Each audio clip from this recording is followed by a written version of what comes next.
Olá, eu sou Dilce Duarte e hoje eu vou falar um pouco com você sobre a questão de substituições, pesos e medidas. Gente, isso é muito importante que você aprenda. Olha, eu sempre digo, comece com o que você tem, com foco no que você quer, tá? Mas nós sabemos que profissionalmente, para que você tenha um referencial de tudo que você está usando, o ideal é que você utilize balança. Isso vai dar uma precisão nas tuas receitas e nos teus ingredientes. Você já vai saber tudo, quantos vão dar, tudo pesadinho, tudo bonitinho. Isso é maravilhoso. Só que muitas vezes você não tem ainda uma balança e você precisa começar. Então, você pode sim utilizar os copos de medidas. E aí, se uma receita profissional, você pegou uma receita profissional e essa receita, ela está em pesos. Gente, é muito simples. Basta você ir lá no Google e pegar uma tabela de conversão e fazer essa conversão e começar a trabalhar, sim, com as medidas de copos, né, de xícaras e tudo mais. Só que tem um detalhe que você precisa entender, né? Essas medidas de xícaras e copos, elas não são exatas. Você tem que saber disso. Exato, gente, é só balança, tá? Então, se você quer começar um negócio, ou se você já tem um negócio e tá meio que ali perdida, não sabe, às vezes dá certo, às vezes não dá certo, olha, o melhor investimento para você hoje é uma balança, tá? Então, isso é muito importante. Uma outra coisa é sobre substituição de ingredientes. Todas as vezes que a gente ensina alguma coisa, eu passo alguma receita, até mesmo nas minhas mídias sociais, né? O que acontece? Sempre vem aquela pergunta, posso substituir por tal coisa? Posso substituir o açúcar por adoçante? Posso substituir farinha de trigo por farinha sem glúten? Posso fazer... Então, assim, são muitas as perguntas, né? Às vezes a gente usa carne e aí a pessoa quer substituir por camarões, enfim. Tudo, né? A gente sempre tem. Por quê? Porque a pessoa está pegando aquela receita, né? Ela gostou da receita e quer transformar para a realidade dela. E quer fazer algo assim, né? Com o jeitão dela, do jeito dela e tudo mais. Gente, olha.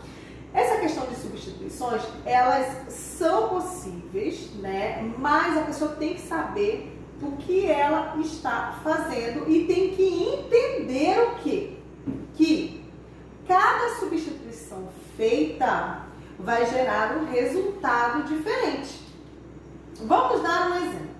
Vamos supor que eu passei uma receita que leva manteiga. Manteiga, gente, é um derivado do leite da vaca, geralmente, né? Geralmente do leite da vaca, né? E aí, o que acontece? Você quer fazer a receita, mas você não quer fazer a receita com a manteiga, você quer fazer com margarina. O que você tem que entender? Que, embora a margarina seja também do mesmo grupo da manteiga, ou seja, do grupo das gorduras, elas não são produtos iguais. A manteiga é derivada de um animal, né?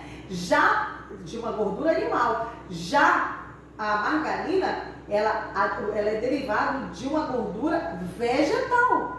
Olha só como é diferente. Então, elas não são iguais.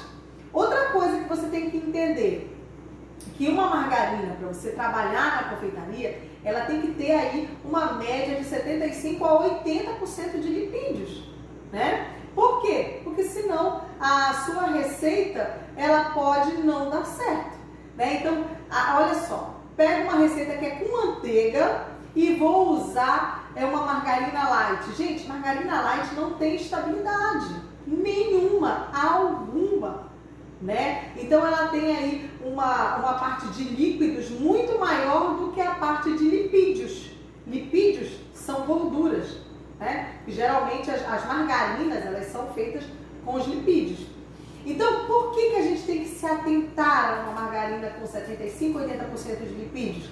Porque aí é uma margarina estruturada, é uma margarina que realmente tem na sua composição gorduras, então lipídios, gorduras, né? E uma margarina light, ela vai ter pouco lipídio, então ela não vai deixar a minha receita estruturada.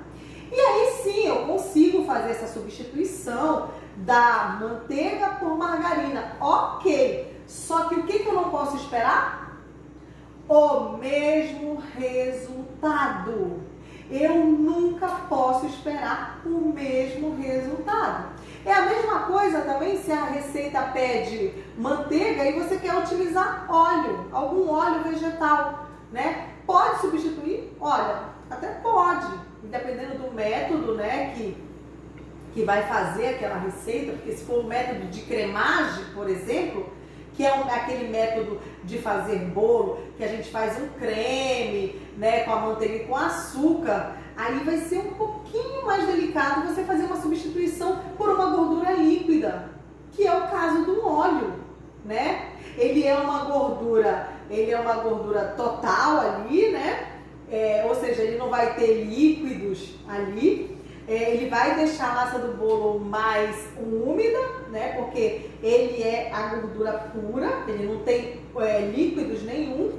Então, o que vai acontecer? Vai deixar o teu bolo, sim, muito mais úmido, muito saboroso, mas é uma gordura líquida. E aí fazer um método de cremagem com uma gordura líquida, né? Temos que pensar o quê? Que pode dar certo, que vai dar certo, porém, o que acontece?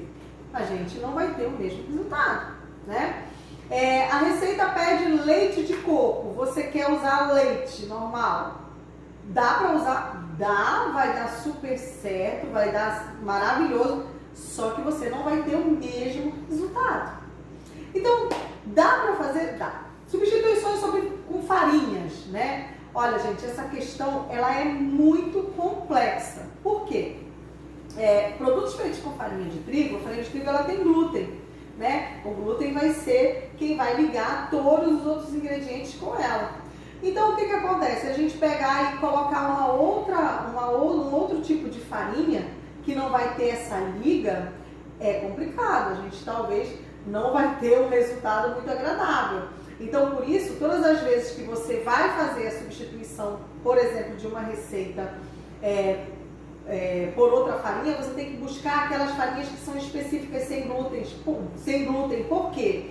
Porque ela já tem ali um preparado, né, que lá dentro já tem ali uma goma xantana, algum agente de liga ali dentro daqueles preparos, tá? Mas ainda assim, gente, isso não é garantia de que a sua receita, de que a sua substituição vai ficar ok, tá? Então, olha, resumindo tudo aqui, o que eu quero te dizer, dá para fazer substituições?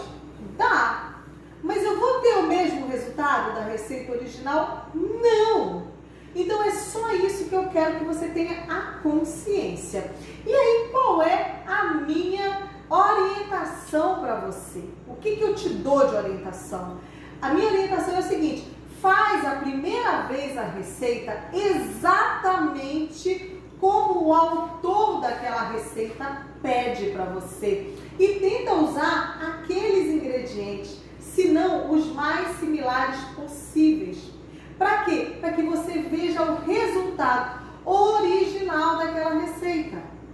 E aí sim, depois disso, é que você começa a fazer as suas substituições. Substituir o açúcar por um açúcar de coco, substituir por um adoçante. E aí sim, você vai fazer as substituições.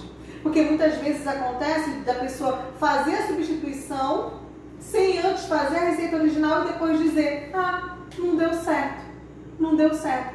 Não deu certo não, você não fez exatamente como o autor da receita solicitou, né? Então, gente, era esse o meu recado para você hoje, era isso que eu queria falar. São dúvidas que muita gente tem, todas as vezes que a gente lança alguma receita que as pessoas sempre têm essa dúvida. Então, fica aqui para você.